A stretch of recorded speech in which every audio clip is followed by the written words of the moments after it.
السلام علیکم ورحمۃ اللہ وبرکاتہ۔ ان الحمد للہ نحمدہ ونستعینہ ونستغفرہ ونعوذ باللہ من شرور انفسنا ومن سیئات اعمالنا من یہدہ اللہ فلا مضل لہ ومن یضللہ فلا ہادی لہ واشہد ان لا الہ الا اللہ وحدہ لا شریک لہ واشہد ان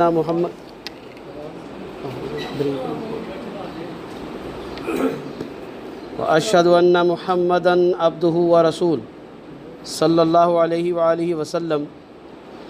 قال اللہ تبارک وتعالی فی القرآن المجید بعد اعوذ باللہ السمیع العلیم من الشیطان الرجیم۔ یا ایہا الذین آمنوا اتقوا اللہ حق تقاتہ ولا تموتن الا وانتم مسلمون۔ یا ایہا الناس اتقوا ربکم الذی خلقکم من نفس واحدہ وخلق منها زوجها وبث منهما رجالا كثيرا ونساء واتقوا الله الذي تساءلون به والارحام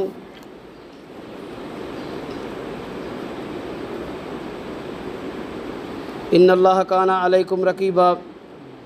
يا ايها الذين آمنوا اتقوا الله وقولوا قولا سديدا يصلح لكم اعمالكم ويغفر لكم ذنوبكم ومن يطع الله ورسوله فقد فاز فوزا عظيما۔ اما بعد فإن خير الحديث كتاب الله وخير الهدي هدي محمد صلى الله عليه وسلم وشر الأمور محدثاتها فإن كل محدثة بدعة فإن كل بدعة ضلالة الضلالة في النار۔ اللهم صل على محمد وعلى آل محمد كما صليت على إبراهيم وعلى آل إبراهيم إنك حميد مجيد۔ آواز بریک کیوں ہو رہی ہے؟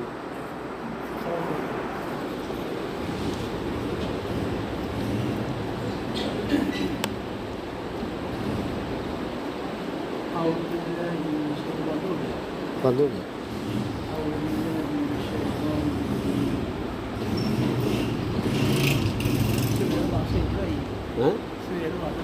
ہو گیا مشین ہے۔ اللہم بارک علی محمد وعلی آل محمد کما بارکت علی ابراہیم وعلی آل ابراہیم انک حمید مجید۔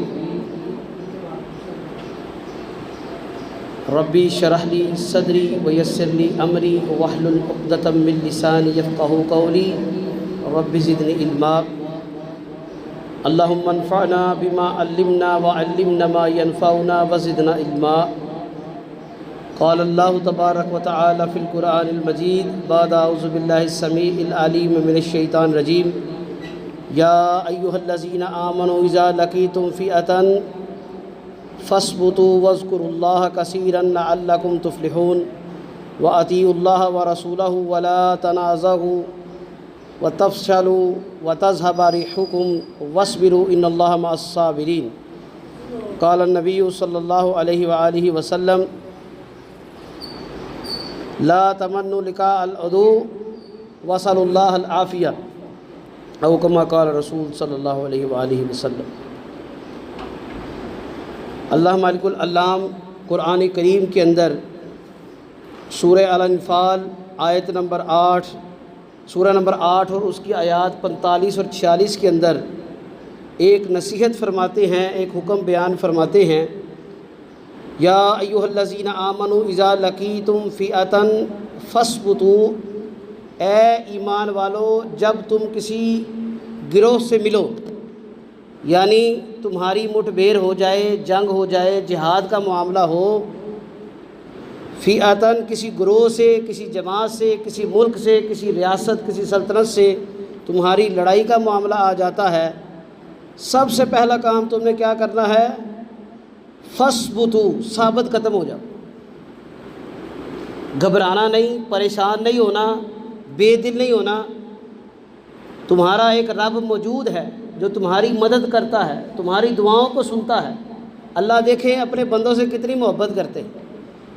اللہ نے آیت کی ابتدا میں فرمایا اے ایمان والو، یعنی جو مجھے مانتے ہو، میری مانتے ہو، میری باتوں کے مطابق زندگی گزارتے ہو، اگر دنیا میں رہتے ہوئے تم پر یہ آزمائش آتی ہے کہ تمہارے ساتھ کوئی لڑائی کا، کوئی جہاد فی سبیل اللہ کا معاملہ بن گیا، کسی نے تمہاری ٹیریٹوریل علاقائی حدود پر جنگ چھیڑ دی، قبضہ کرنے کی کوشش کی، تم پر جنگ مسلط کر دی، تم نے گھبرانا نہیں، فَاثْبُتُوا ثابت قدم رہنا، اللہ سے پر امید رہنا، وَاذْكُرُوا اللَّهَ کثیرا اور کثرت سے اللہ کا ذکر کرنا، لَعَلَّكُمْ تُفْلِحُونَ تاکہ تم فلاح پا جاؤ، کامیابی پا جاؤ۔ اب ان آیات میں اللہ نے دلاسا بھی دیا ہے، جنگ کی حکمت عملی بھی بیان کی ہے، اور جنگ میں کامیابی کا ذریعہ بھی بیان کیا ہے۔ ثابت قدمی کے 3 اسباب ہیں۔ سب سے پہلے کوئی آزمائش آئے، انسان کو حواس باختہ نہیں ہونا چاہیے، وہ میرے ساتھ یہ کیا بن گیا، یہ کیا آزمائش آ گئی، اور میں نے تو یہ معاملہ طے کیا تھا، میرے تو یہ معاملات ہونے والے ہیں۔ تمام کاموں کو صرف نظر کریں اور فوری اللہ کے ساتھ لو لگا لیں، اللہ کی طرف امیدیں باندھ لیں، ثابت قدمی اختیار کر لیں۔ دوسرا ثابت قدمی، اپنے پاس جو اللہ نے وسائل دیے ہیں ان وسائل کے مطابق اللہ کے اوپر توکل رکھتے ہوئے پوری کوشش کر لیں۔ اعدوا لهم ما استطاعوا من قوة، جتنا بھی تمہارے پاس اللہ نے دیا ہے، جو استطاعت اللہ نے تمہیں دی ہے، جو مال دیا ہے، ہتھیار دیے ہیں، مین پاور ہے، فوج ہے، ٹیکنالوجی ہے، علم ہے، حکمت ہے، ساری کھپا دو اللہ کے نام لے کر۔ اور تیسرا ثابت قدمی کا حصہ کیا ہے کہ جو کوئی بھی معاملہ آ جائے، جس طرح مرضی معاملہ ہو، جنگ ہو جائے، اللہ کے ساتھ کبھی بھی تم نے نا امید نہیں ہونا۔ یہ 3 چیزیں جو ہیں ثابت قدمی کے حوالے سے مجھے اور آپ کو اپنے ذہن میں رکھنی چاہیے۔ آج مملکت خدا داد پاکستان کے اوپر ایک سخت وقت ہے۔ کچھ لوگ تو اس جنگ کو مذاق سمجھتے ہیں اور وہ اس طرح کی باتیں، اس طرح کے کانٹینٹ، اس طرح کی ویڈیوز اور تصاویر اور باتیں شیئر کرتے ہیں، لیکن میرے بزرگ یہاں پر بیٹھے ہیں اور وہ شاہد ہیں 65 اور 71 کی جنگ کے، کہ وہ حالات کیا ہوتے ہیں کہ جب بجلی، پانی، خوراک، بنیادی ضروریات ناپید ہو جاتی ہیں۔ یہ جنگ کی سختیوں میں سے ایک سختی ہے۔ ابتدائی طبی امداد بھی نہیں مل پاتی، طبی علاج تو بڑی دور کی بات ہے۔ تو اللہ تعالیٰ اسی بات کا اندیہ دیتے ہوئے فرماتے ہیں کہ لوگوں، یہ نہ تم خیال کرنا کہ دین اسلام صرف عبادتوں کا دین ہے، صرف دنیاوی معاملات کا دین ہے، تجارت کا دین ہے، خاندانی زندگی کا دین ہے، بلکہ دین اسلام ایک مکمل ضابطہ حیات ہے، اور یہ تمہیں جنگ کے دنوں میں بھی اسی طرح رہنمائی فراہم کرتا ہے جس طرح عام دنوں میں کرتا ہے۔ اللہ نے یہ جو بات فرمائی ہے نا، اے ایمان والو، اذا لقیتم فئۃ، جب بھی تمہاری مٹ بھیڑ ہو جائے، ملاقات ہو جائے کسی گروہ سے، وہ کافر کا گروہ ہے یا کوئی مرتد ہے یا کوئی باغی ہے یا کوئی دین کا دشمن ہے، تمہاری ریاست کا دشمن ہے، تمہاری ذات کا دشمن ہے، اس کے ساتھ جب تمہارا کوئی معاملہ ہو جائے، فَاثْبُتُوا، ثابت قدم رہنا، اللہ کے ساتھ رابطہ رکھنا، اللہ پر توکل قائم رکھنا، اور اللہ نے جو دیا ہے، جتنا دیا ہے، اللہ پر توکل رکھتے ہوئے کھپا دو۔ اس کی بہترین مثال غزوہ بدر کی ہے۔ 1000 جنگجوؤں کا لشکر، جس کے اندر سارے کے سارے ہی جنگجو تھے، کفار مکہ لے کر آئے تھے۔ ان کے پاس گھوڑے بھی تھے، اونٹ بھی تھے، جنگی سامان بھی تھا، جنگ کے لیے استعمال ہونے والا مال بھی تھا، خوراک بھی تھی، حکمت عملی والے لیڈر سردار بھی تھے۔ مسلمان صرف 313 تھے، اور ان 313 میں مورخین نے بیان کیا ہے، سیرت نگاروں نے، کہ صرف 70 کے قریب ایسے لوگ تھے جو جنگ لڑنا جانتے تھے۔ باقی جو ہے 243 بندے جو ہیں، ان میں چھوٹے بچے بھی ہیں، بڑے بزرگ بھی ہیں، ایسے لوگ بھی تھے جن کے پاس نہ تلوار تھی نہ نیزہ تھا، اونٹ کی کھجور کے چھالے لے کر، تنے لے کر، اور کچھ ایسے ہی اللہ کے راستے میں نکل آئے، چھڑیاں لے کر آ گئے۔ اس لیے اللہ کی ذات پر یقین تھا، اللہ کے حکم پر یقین تھا۔ وہ حکم کیا تھا اللہ مالک العلام قرآن کریم کے اندر فرماتے ہیں سورہ آل عمران میں اِذْ تَقُولُ لِلْمُؤْمِنِينَ أَلَنْ يَكْفِيَكُمْ أَنْ يُمِدَّكُمْ رَبُّكُمْ بِثَلَاثَةِ آلَافٍ مِنَ الْمَلَائِكَةِ مُنزَلِينَ۔ اگر جب تم لوگوں سے کہہ رہے تھے کہ کیا یہ تمہارے لیے کافی نہیں ہے کہ اللہ تمہاری مدد کرے، أَن يُمِدَّكُمْ رَبَّكُمْ أَن يُمِدَّ رَبُّكُمْ کہ تمہارا رب تمہاری مدد کرے بِثَلَاثَةِ آلَافٍ 3000 فرشتوں سے، مِنَ الْمَلَائِكَةِ مُنزَلِينَ ایسے فرشتے جو جوک در جوک آ رہے ہیں۔ نازل ہونا جو ہوتا ہے اس کا عربی میں معنی ہوتا ہے کسی چیز کا یکے بعد دیگرے آنا۔ جیسے آسمان سے اللہ فرماتے ہیں وَأَنزَلْنَا مِنَ السَّمَاءِ مَاءً ہم آسمان سے پانی نازل کرتے ہیں۔ کیا مطلب ہے اس کا؟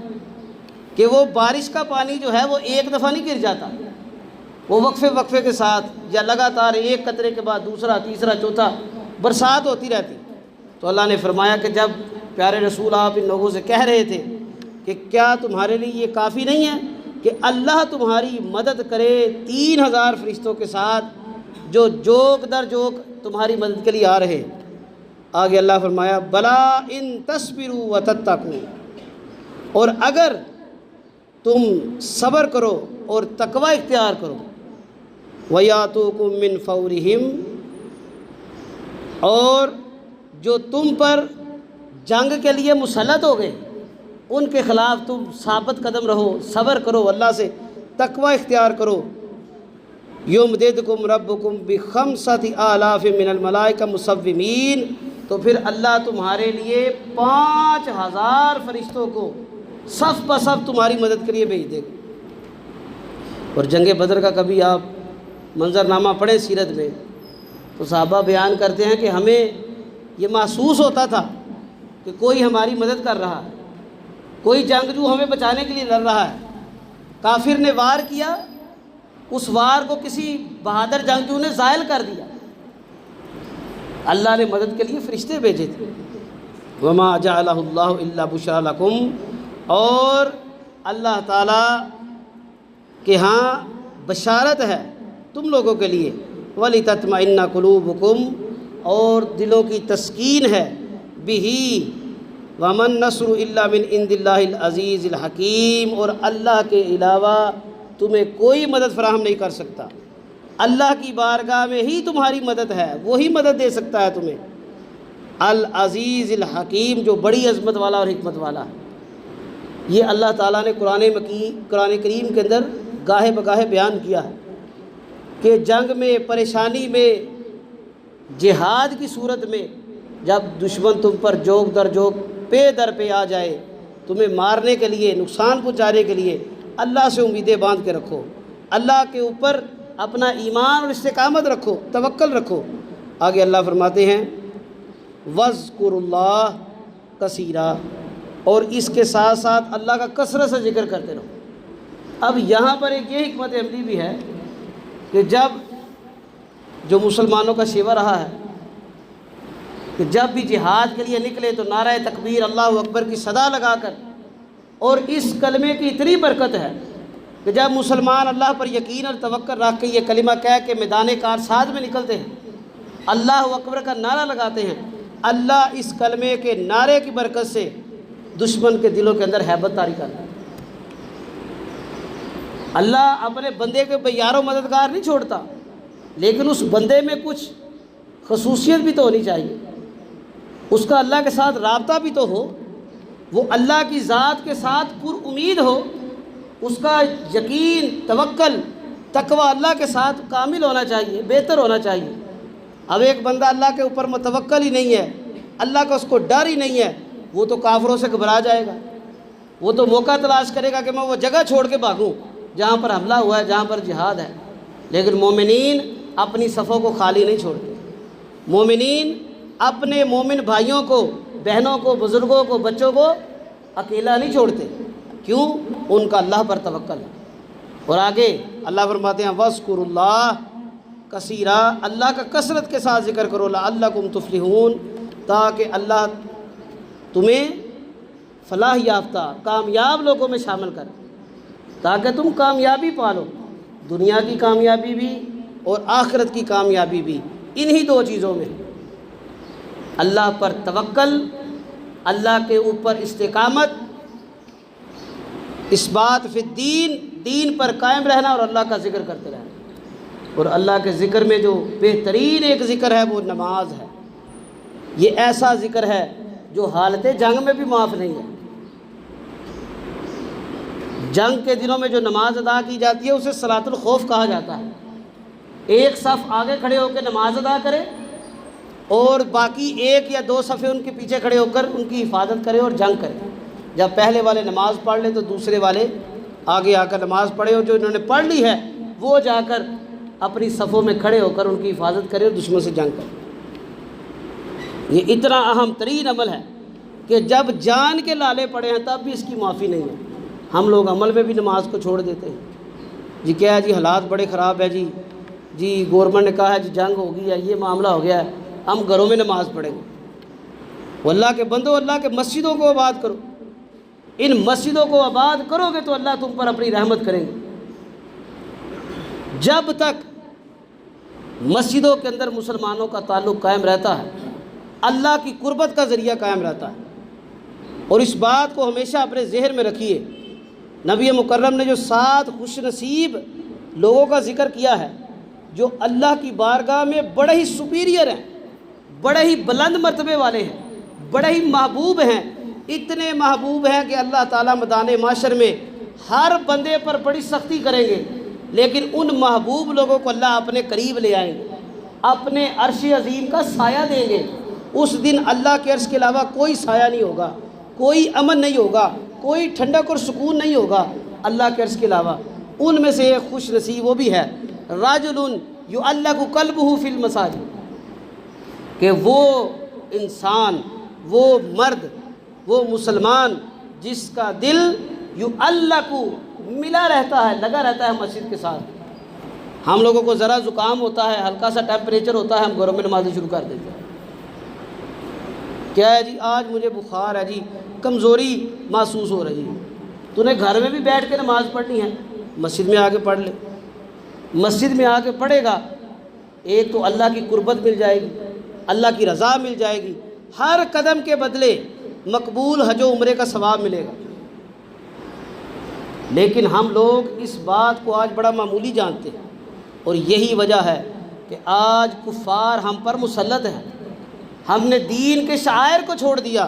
اللہ نے تو ہمیں کہا تھا وَاذْكُرُوا اللَّهَ، اللہ کا ذکر کرو، اللہ کے اوپر ایمان اور توکل رکھ کے استقامت اختیار کرو، اپنا پورا جوش، اپنی علم، اپنا اسلحہ، اپنا مال اللہ کے دشمنوں کے خلاف کھپا دو، لیکن ساتھ ساتھ اللہ کا ذکر کرتے رہو۔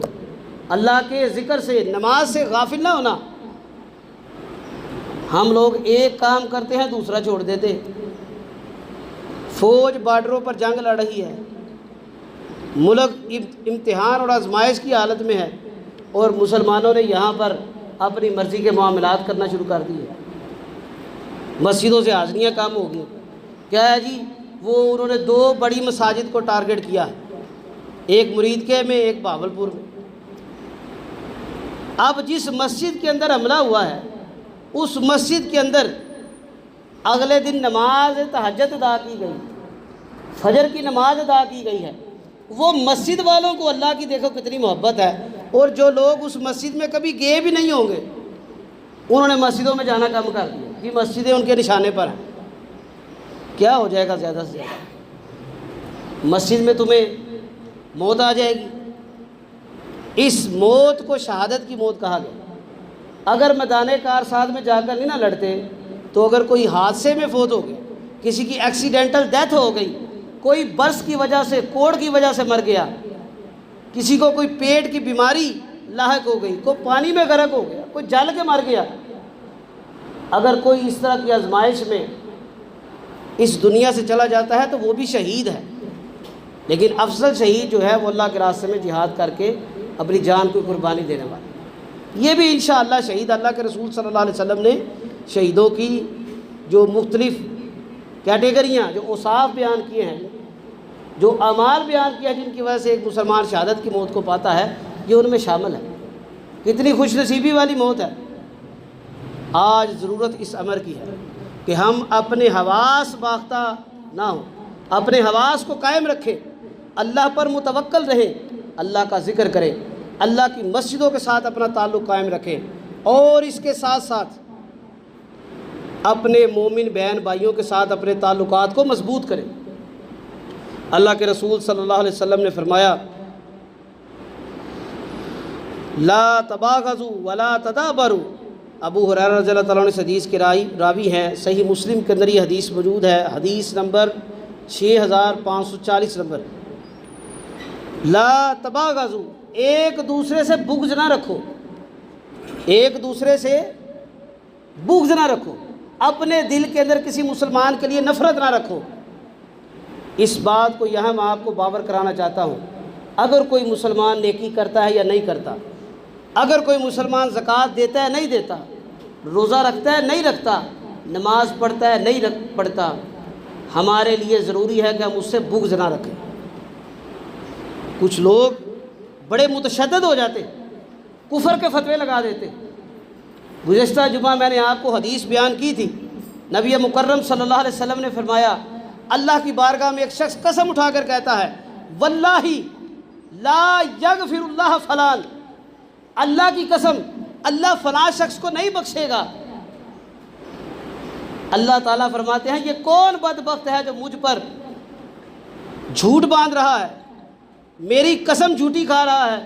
اللہ کے رسول نے فرمایا اللہ اس گنہگار کو بخش دے گا، اور فرماتا ہے اللہ اپنے فرشتوں سے میں نے اس گنہگار کو بخش دیا ہے، یہ مجھ پر جھوٹی قسم کھانے والے کو میں نے جہنم میں داخل کر دیا۔ ہمیں شریعت نے اختیار ہی نہیں دیا، ہم فتوے بانٹتے پھریں۔ اگر آپ سمجھتے ہیں کسی میں کوئی کمی کوتاہی ہے، آپ اس کو بڑے پیار کے ساتھ اخلاق کے ساتھ سمجھائیں، اصلاح کا جو ہے جذبہ ہونا چاہیے۔ اللہ کے رسول یہی بیان فرما رہے ہیں لا تباغضوا، کسی سے بغض نہ رکھو، کسی کو برا بلا دل میں نہ جانو، اگر کسی کی کوئی برائی دیکھتے ہو اس کو پیار کے ساتھ سمجھاؤ، ولا تدابروا، اور کسی سے منہ نہ پھیرو۔ آج کسی مسلمان کو دوسری مسلمان سے ضرورت پڑتی ہے تو لوگ اپنے پرانے کاموں کو یاد کرتے ہیں، فلاں وقت میں اس نے مجھے نقصان پہنچایا تھا، مجھے ادھار نہیں دیا تھا، میری گارنٹی اس نے فلاں کام میں نہیں دی تھی، آج میری داڑھ تلے آیا نا، آج میرا بس چلے گا۔ اس بات کو یاد رکھو، آج اگر تم نے کسی کے ساتھ ظلم کیا، ایک دن آنے والا ہے جو یوم حساب ہے، یوم الدین ہے، اس دن پورا صلہ ملے گا۔ آج اگر تم لوگوں کے ساتھ حسد اور بغض رکھو گے، لوگوں کے ساتھ دشمنیاں رکھو گے، اس دن تمہیں اللہ کے غضب سے کوئی نہیں بچائے گا۔ ہر مسلمان کو آیت الکرسی آتی ہے، ہر مسلمان کو اس آیت الکرسی نماز میں پڑھنے کا پتہ ہے، نماز کے بعد پڑھنے کا۔ اللہ اس کے اندر فرماتے ہیں من ذا الذی یشفع عندہ الا باذنہ، کون ہے جو اللہ کے علاوہ اللہ کی اجازت کے بغیر کسی کی سفارش کرے؟ جاؤ بڑے سے بڑے لوگوں کو لے آؤ، بڑے سے بڑے پیروں کو لے آنا، اپنے اماموں کو لے آنا، محدثین فقہاء کو لے آنا، ائمہ اطہار اہل بیت صحابہ کرام کو لے آنا، حتیٰ کہ انبیاء کی بھی گواہی اللہ کی مرضی کے بغیر نہیں چلے گی۔ صحیح مسلم کے اندر حدیث موجود ہے، اللہ کے نبی صلی اللہ علیہ وسلم نے فرمایا ایک وقت ایسا آئے گا میں جہنم میں جاؤں گا، اللہ سے دعا کروں گا اللہ جہنم سے لوگوں کو نکالیے، اللہ کے حکم سے فرشتے کہیں گے اے اللہ کے رسول آپ جتنے لوگوں کو نکال سکتے تھے، جن لوگوں کی سفارش آپ کی قبول کی جانی تھی وہ قبول ہو چکی، اب آپ اس شخص کو نہیں نکال سکتے جس کو قرآن نے جنت میں جانے سے منع کیا ہے۔ قرآن نے کس کو منع کیا ہے؟ انہو من یشرک باللہ فقد حرم اللہ علیہ الجنہ، جس نے اللہ کے ساتھ شرک کیا اللہ نے اس پر جنت کو حرام قرار دے دیا۔ جو شافی روز جزا ہیں، جو شافی محشر ہیں، جن کی سفارش سے اللہ حساب شروع کریں گے، جن کی سفارش سے اللہ حساب کتاب میں نرمی کریں گے، جن کے حوض کوثر کے پانی کو پی کر جنتی جنت میں جائیں گے، جو پل صراط پر جنتیوں کا استقبال کریں گے، جو جنت کا جا کر دروازہ کھلوائیں گے، نبی روز محشر، نبی مکرم، شافی روز جزا، امام العالمین، نبی الآخرین والاولین جناب محمد رسول اللہ صلی اللہ علیہ وسلم، ان کی سفارش کو بھی اللہ تعالیٰ مشرک کے لیے قبول نہیں کرے. اسی لیے اللہ کے رسول یہ باتیں بیان کر کے گئے تھے کہ میرے مسلمانوں، میرے امتیوں، اپنے معاملات کو بڑا نرمی کے ساتھ کرنا، کبھی کسی مسلمان کے ساتھ بغض نہ کرنا، کبھی کسی کو پیٹھ نہ دکھانا، کبھی کسی کو ضرورت کے وقت مایوس نہ کرنا. اگر اس حالت میں ہو تم اس کی مدد کر سکتے ہو تو کر دینا، اور اگر نہیں کر سکتے تو اچھا مشورہ اور دعا دے کر اس کو دلاسا دے دینا.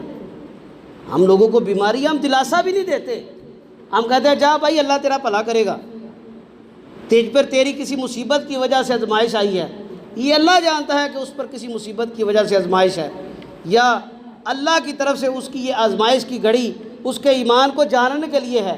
لیکن میرا اور آپ کا فرض کیا ہے کہ ہم مصیبت زدہ جو آتا ہے اس کی جتنی ممکن ہو سکے مدد کریں. آگے فرمایا ولا تنافسوا وکونوا عباد اللہ، اور آپ نے فرمایا آپس میں ایک دوسرے کے ساتھ ایک دوسرے کی جان کو نقصان نہ پہنچاؤ، ایک دوسرے کی جان کو قتل نہ کرو. وکونوا عباد اللہ اخوانا، اور اللہ کے بندے بن کر رہو، آپس میں بھائی بھائی بن کر رہو.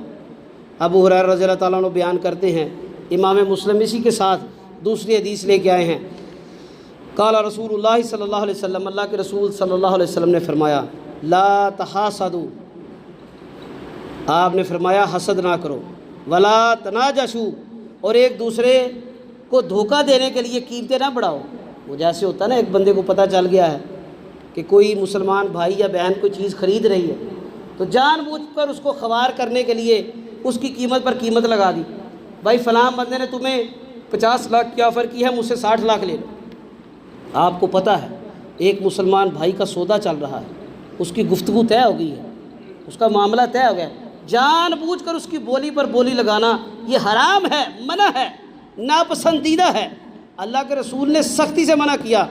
لا تناجشوا، ایک مسلمان کے سودے پر اپنی قیمت نہ لگاؤ جب تک وہ سودا ختم نہیں ہو جاتا، تمہیں کوئی اختیار نہیں.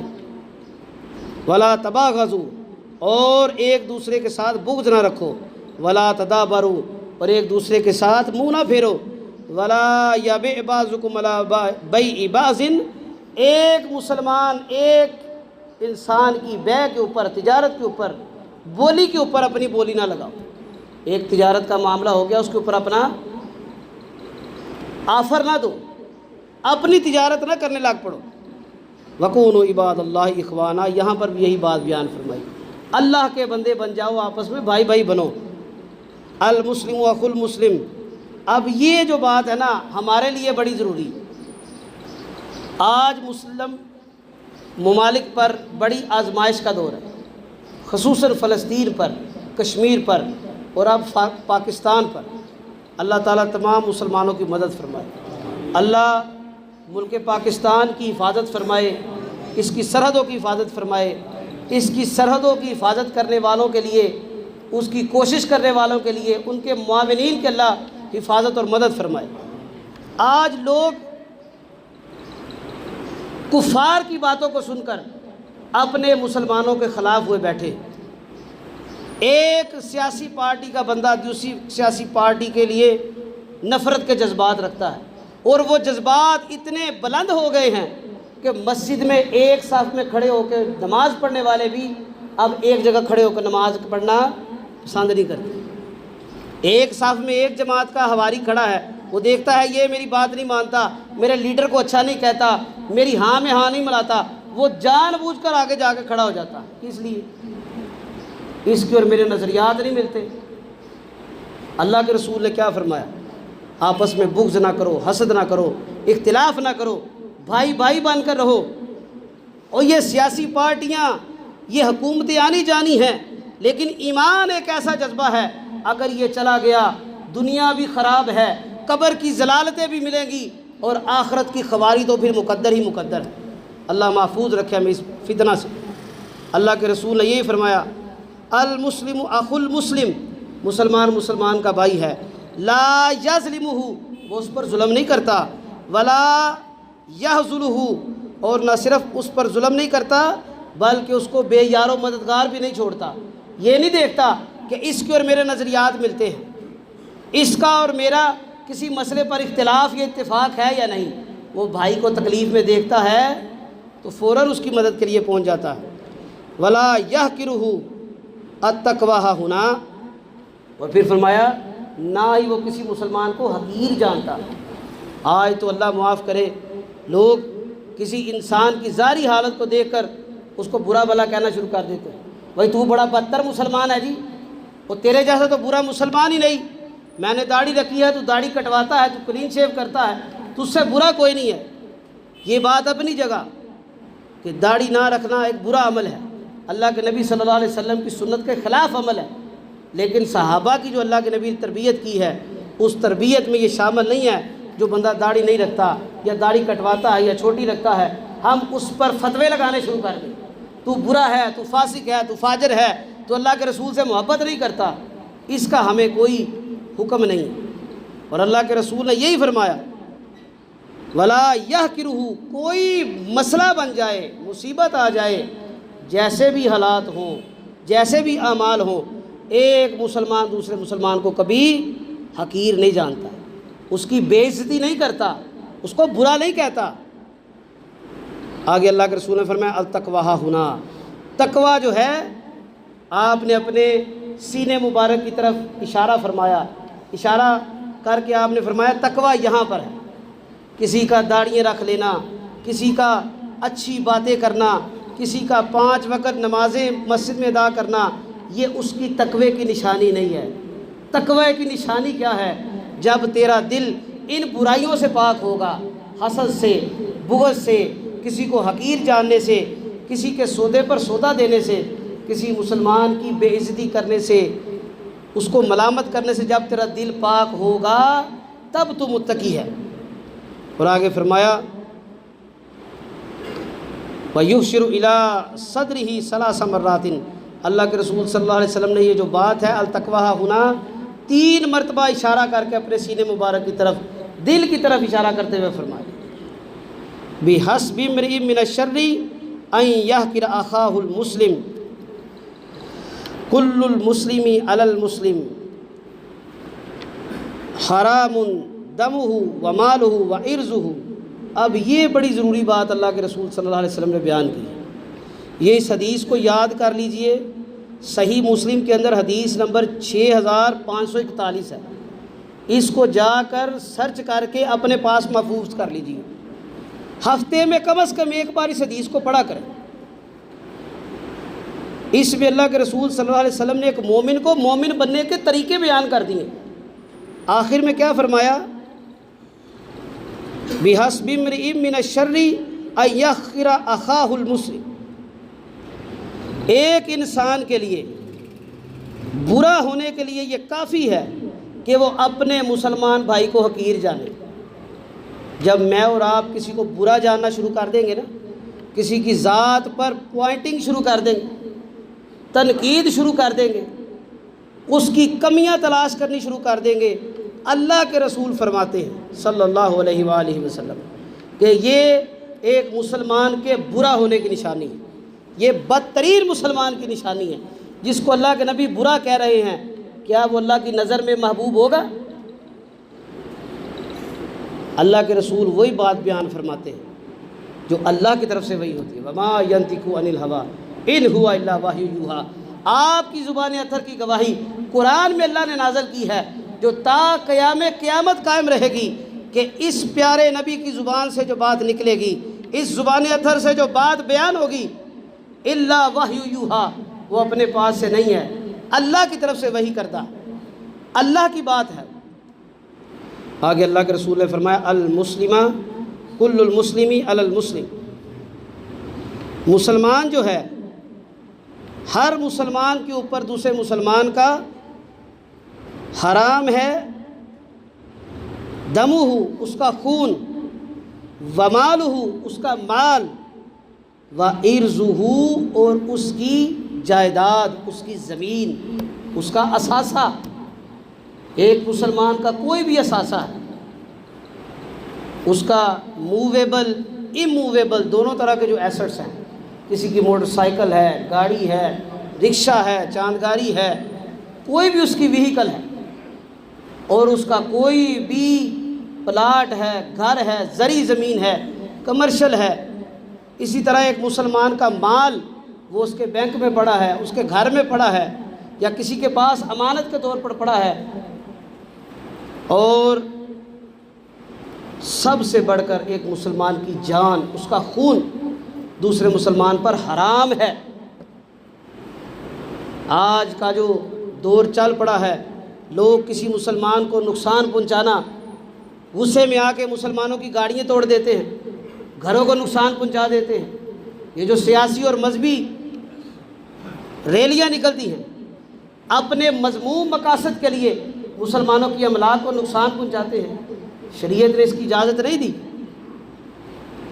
اللہ کے رسول کے دور میں بھی بڑے بڑے معاملات ہوتے رہے، بڑے اختلاف ہوتے رہے، صحابہ کرام میں اختلافات رہے، تابعین، تبع تابعین، اور اس کے بعد بڑا اختلاف رہا، لیکن یہ تربیت اللہ کے رسول نے نہیں کی ہے کہ کسی مسلمان کی جان، مال، عزت و آبرو، اس کی جائیداد پر حملہ کیا جائے۔ اور یہ اتنی بڑی بات ہے کہ اللہ کے رسول صلی اللہ علیہ وسلم نے فرمایا من قتل دون مالہ فہو شہید۔ سنن نسائی کے اندر حدیث موجود ہے، سعید بن زید رضی اللہ تعالیٰ عنہ بیان کرتے ہیں، رسول اللہ صلی اللہ علیہ وسلم نے فرمایا جو اس حالت میں مر گیا کہ اپنے مال کی حفاظت کر رہا تھا وہ شہید ہے۔ ومن قتل دون اہلہ فہو شہید، جو اپنے اہل و عیال کی حفاظت کرتے ہوئے مر گیا وہ شہید ہے۔ ومن قتل دون دینہ فہو شہید، جو اپنے دین کی حفاظت کرتے ہوئے فوت ہو گیا وہ شہید ہے۔ ومن قتل دون دمہ فہو شہید، اور جو اپنے خون کی، اپنے جان کی حفاظت کرتے ہوئے مر گیا وہ شہید ہے۔ اب یہ کتنی اللہ کی بارگاہ میں عزت والی چیز ہے۔ آج ہم کسی مسلمان کی جان، مال اور عزت کی پرواہ نہیں کرتے۔ اس کی حفاظت میں جو مسلمان فوت ہو گیا اس کو اللہ کے رسول شہید کہہ رہے، اور اسی حدیث کی بنا پر ائمہ، محدثین، جمہور علماء بیان کرتے ہیں یہ جو ہماری افواج ہیں، یہ جو ملک کی سرحدوں کے لیے، ملک میں رہنے والوں کے لیے کوشش کرتی ہیں، جنگ کرتی ہیں، اپنی جانوں کی قربانیاں دیتی ہیں، یہ اس حدیث کے مصداق میں شہادت کے مرتبے پر فائز ہے۔ کچھ لوگ اتنے بدبخت ہیں، وہ کہتے ہیں جی یہ شہید کیسے ہوئے؟ شہید تو صرف وہی ہے جو اللہ کے دین کی سربلندی کے لیے جہاد کر کے شہید ہو رہا ہے۔ اور اللہ کے بندے، شہید وہ ہے جس کو اللہ اور اس کا رسول بیان کرے کہ یہ تیری موت شہادت والی۔ اللہ کے رسول صلی اللہ علیہ وسلم کے دور میں ایک شخص میدان کارساز میں لڑتا لڑتا فوت ہو گیا، صحابہ نے کہا شہید شہید، یہ شہید ہے۔ اللہ کے رسول صلی اللہ علیہ وسلم نے فرمایا تمہیں کس نے بیان کیا ہے کہ یہ شہید ہے؟ کیا تمہارے پاس کوئی سند ہے، کوئی وحی آئی اللہ کی طرف سے؟ انہوں نے کہا اللہ کے رسول نہیں۔ اب فرمایا شہید انشاءاللہ کہا کرو کہ اللہ نے چاہا تو یہ شہید ہے، اللہ جانتا ہے یہ شہید ہے کہ نہیں۔ لیکن جن چیزوں کی نشاندہی ہو گئی ہے ان میں اگر کوئی شخص بات کرتا ہے تو مجھے نہیں لگتا کہ اس کے ایمان میں کوئی اللہ کے ہاں تقوی اور قبولیت حاصل کرنے کا کوئی جذبہ ہے۔ آج ہمارے چند مسلمان اپنی سیاسی وابستگیوں کی وجہ سے امت مسلمہ کا جو اتفاق ہے اس کو خراب کر رہے ہیں۔ ہماری افواج پاکستان اور دفاعی اداروں پر اپنی زبانوں کے تنقیدوں کے تیر چلا رہے ہیں۔ یہ موقع ہے متحد ہونے کا، یہ موقع ہے آپس میں اتحاد کو قائم رکھنے کا۔ کوئی پارٹی، کوئی جماعت، کوئی مسلک ایک طرف رہ جائے گا۔ اس وقت ایک بات ہے، ہم سب کے سب مسلمان ہیں، اللہ نے یہ ہمیں ملک تحفے میں دیا ہے، اس کی حفاظت، اس کی بقا ہم پر ضروری ہے۔ اور اللہ قرآن کریم کے اندر بھی یہی بات بیان کر رہے ہیں کہ جب تم پر یہ جنگ کا ماحول مسلط ہو جائے تم نے ثابت قدم رہنا ہے، اللہ کا ذکر کرنا ہے۔ اور اللہ فرماتے ہیں اطیعوا اللہ و رسول ولا تنازعوا، اور اللہ اور اس کے رسول کی اطاعت کرو اور آپس میں جھگڑو نہ۔ یہ نہ کرو جی یہ انڈین میڈیا نے یہ کہہ دیا، امریکن میڈیا یہ کہہ رہا ہے، پاکستان کا میڈیا جھوٹ بول رہا ہے، وہ پوری رات لوگ اسی تنقید میں گزار دیتے ہیں۔ بھائی ٹھیک ہے، کافروں نے اپنی باتیں کرنی، کافر تو چاہتے ہیں کہ تم لوگ ایک دوسرے کے گریبان پکڑ لو. آگے کافروں نے تمہیں اتنا بزدل کر دیا، اتنا کچھ ہوتے ہوئے تم نے فلسطین کے غزہ کو نیست و نابود کروا دیا ہے. اب اپنے ملک کو بھی وہی کروانا ہے. اپنے ملک کے اندر جو تم نعمتیں انجوائے کر رہے ہو، لطف لے رہے ہو، کیا ان سے بھی تم نے ہاتھ دھو بیٹھنا ہے؟ یہ میرے لیڈر کو یہ کر دیا، میرے لیڈر کو یہ کہہ دیا، اس کے ساتھ یہ ہو گیا، فلاں نے یہ بیان نہیں دیا، فلاں کا یہ بیان دینا ضروری تھا. اور اللہ کے بندو، اللہ اس چیز کو ناپسند کرتے ہیں. اللہ کی طرف رجوع کرو، اللہ اور اس کے رسول کی اطاعت کرو، اور یہ فکر کرو کہ تمہارے دل میں بغض حسد تو نہیں ہے، اور تم نے کسی مسلمان کے لیے کوئی کانٹے تو نہیں بچھائے. تمہاری زبان کے تیر کی وجہ سے کوئی مسلمان تم سے سلام لینا تو نہیں چھوڑ گیا. ان باتوں کی فکر کرو. آگے اللہ فرماتے ہیں فَتَفْشَلُوا، اور آپس میں ایک دوسرے کے ساتھ مت جھگڑو. وَتَذْهَبَ رِيحُكُمْ، اگر تم یہ اختلافات کرو گے، اللہ تمہاری جو کافروں کے آگے دھونس بنی ہوئی ہے، جو ہمارا ایک سٹیٹس ہے، اللہ اس سٹیٹس کو ختم کر دے. وَاصْبِرُوا إِنَّ اللَّهَ مَعَ الصَّابِرِينَ، اور صبر کرو، اللہ تعالیٰ صبر کرنے والوں کے ساتھ ہے. اللہ سے دعا ہے جو باتیں بیان کی ہیں، اللہ بیان کرنے والے کو بھی عمل کی توفیق عطا فرمائے، اللہ سننے والوں کو بھی عمل کی توفیق عطا فرمائے. جو باتیں بیان کی ہیں قرآن و سنت کے مطابق ہیں، اللہ کی توفیق سے ہیں. اگر کوئی ایسی بات بیان ہوئی جو قرآن و سنت کے منافی ہے، وہ بشری حوالہ سے ہے، اللہ تعالیٰ اس پہ دسترس نہ فرمائے. اقول قولی ھذا واستغفر اللہ لی ولکم ولسائر المسلمین.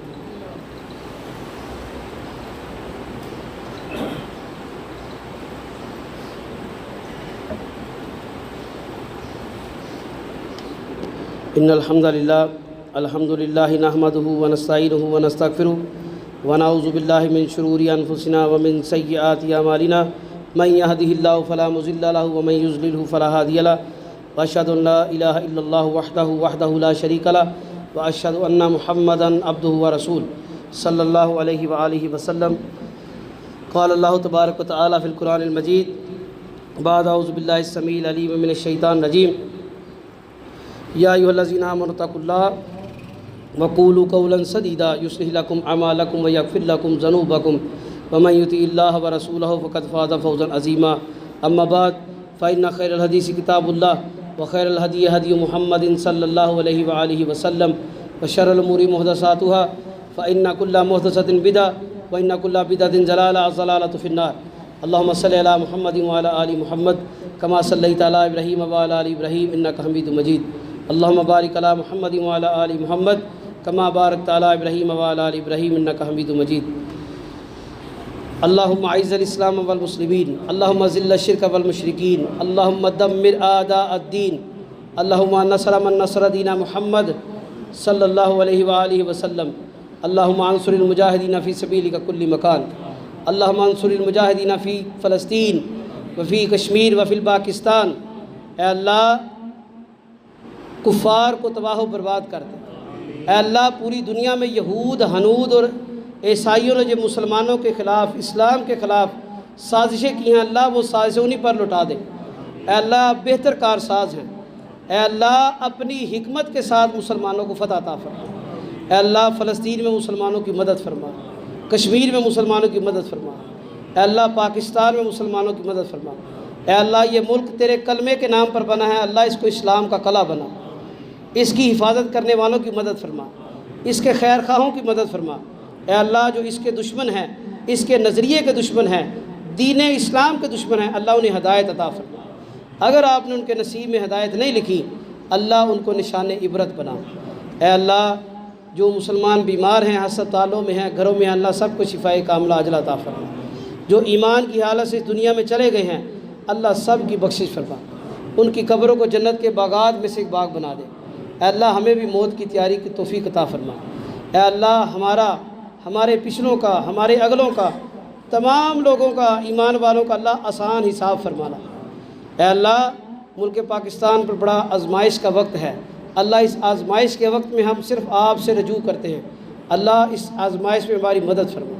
اے اللہ کافروں کے مقابلے میں اللہ ہمیں سرخرو فرما. اے اللہ ہمیں آپس میں اتحاد اور اتفاق کی توفیق عطا فرما، آپس میں محبت کی توفیق عطا فرما. اے اللہ حسد، بغض، حقارت، غیبت، چغلی، ہر قسم کی زبانی اور دل کی برائیوں سے، ذہن کے فطور سے، فطروں سے محفوظ فرما۔ اے اللہ اپنے پیارے نبی صلی اللہ علیہ وسلم کی اطاعت کی توفیق عطا فرما۔ جو دعائیں، حاجات، مناجات لے کے آئے ہیں اللہ قبول و منظور فرما۔ موجودہ حالات کے حوالے سے اللہ کے رسول صلی اللہ علیہ وسلم کی ایک نصیحت، اللہ کے رسول صلی اللہ علیہ وسلم نے فرمایا لا تمنوا لقاء العدو، اپنے دشمن سے ملاقات کی یعنی جنگ کی خواہش نہ کرو۔ فَإِذَا لَقِيتُمُوهُ فَاصْبِرُوا، اور جب تم پر جنگ مسلط ہو جائے تو پھر صبر کرو اور استقامت سے کام لو۔ وَاعْلَمُوا أَنَّ الْجَنَّةَ تَحْتَ ظِلَالِ السُّيُوفِ، جان رکھو کہ جنت جو ہے تلواروں کے سائے میں، کہ جب جنگ آ جائے پھر بھاگنا نہیں ہے، پھر صبر اور توکل کے ساتھ پوری قوت کے ساتھ میدان میں آ جانا ہے۔ اور اللہ کے رسول صلی اللہ علیہ وسلم نے اس موقع پر ایک دعا بھی سکھائی ہے۔